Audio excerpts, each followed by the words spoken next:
হযরত আব্দুল্লাহ বিন Hudhafa রাদিয়াল্লাহু তাআলা আনহু যখন এই কথা বললেন, আরে বেটা, জীবন তো একটা আছে দেখে একটা দিতেছি, জীবনে 1000টা থাকলে 1000টা দিয়ে প্রমাণ করতাম যে ইসলাম এবং ঈমানের দাম কত। এই কথা যখন বলছে তখন বাদশাহ কয় যে এটা তো মানুষ না, মানুষ কি এরকম হয় নাকি? আরে মৃত্যুর মুখোমুখি দাঁড়িয়ে মৃত্যুকে আলিঙ্গন করার জন্য পাগল, কয় জীবন একটা আছে দেখে একটা দিতেছি, 1000টা থাকলে 1000টা দিতাম।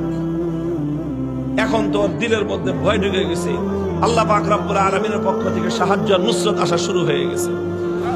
আল্লাহ পাক বাতিলের অন্তরের মধ্যে ভয় এবং ভীতির সঞ্চার করে দিয়েছেন। এখন বাদশা মনে করা শুরু করছে যে এটা মানুষ না, এটা অন্য কিছু, এটা অন্য কিছু হবে। এখন ওরে যদি আমি শাস্তি দেই, মারি, তাহলে আমি নির্বংশ হয়ে যাব, এরকম একটা ভয় ওর মনের মধ্যে আসছে। এখন চিন্তা করতেছে, এখন ছাইরা দে মা, ভিক্ষা চাই না, এই অবস্থা হয়েছে। এখন সে রাস্তা খুঁজতেছে যে কেমনে এখন এর থেকে পয়সা আসা যায়। এখন যদি আব্দুল্লাহ বিন হুযাফাকে এমনি মুক্তি দিয়ে দেয়, নিজের মান মর্যাদা যা আছে, প্রেস্টিজ সব বেলুনের মতো ফুটো হয়ে যাবে।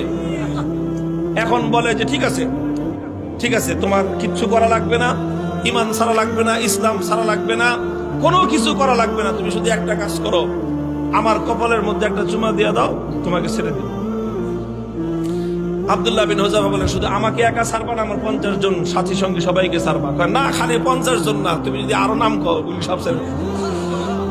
তিনি চিন্তা করেন, আল্লাহর পক্ষ থেকে নুসরত আসছে, আল্লাহর পক্ষ থেকে সাহায্য এসেছে। আল্লাহ পাক একজন বন্দির সামনে একটা সম্রাটের মাথা নত করে দিয়েছে। কুদরত কার হাতে? ফাইনাল খেলায় জিতছে কে? কে জিতছে? হযরতে রাসূলের সাহাবী জিতেছেন, সম্রাট পরাভূত হয়ে গেছে। কথা বলেন ঠিক না বেঠিক? তিনি চিন্তা করলেন যে আমার একটা কাজ, এই কাজের দ্বারা তো ইসলামের গৌরব নষ্ট হবে না, আর সঙ্গী সাথীদের জীবন বেঁচে যাবে। ঠিক আছে, তাও ওনার আত্মমর্যাদা এতটা বেশি যে সরাসরি কাফেরের কপালে চুম্বন দিবেন, আত্মমর্যাদায় বেঁধেছে। কাফেরের কপালে নিজের পাঞ্জাবির আস্তিন রাখছেন, আস্তিন দেখে নিজের পাঞ্জাবির হাতের উপর চুম্বন করেছেন। বাদশা করে যেমনি হোক, সম্মানটা তো বাঁচছে আমার কোন রকম তো বাঁচছে।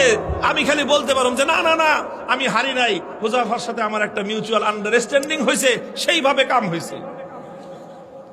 বাস, সব বন্দীদেরকে মুক্তি দিয়ে দিয়েছেন।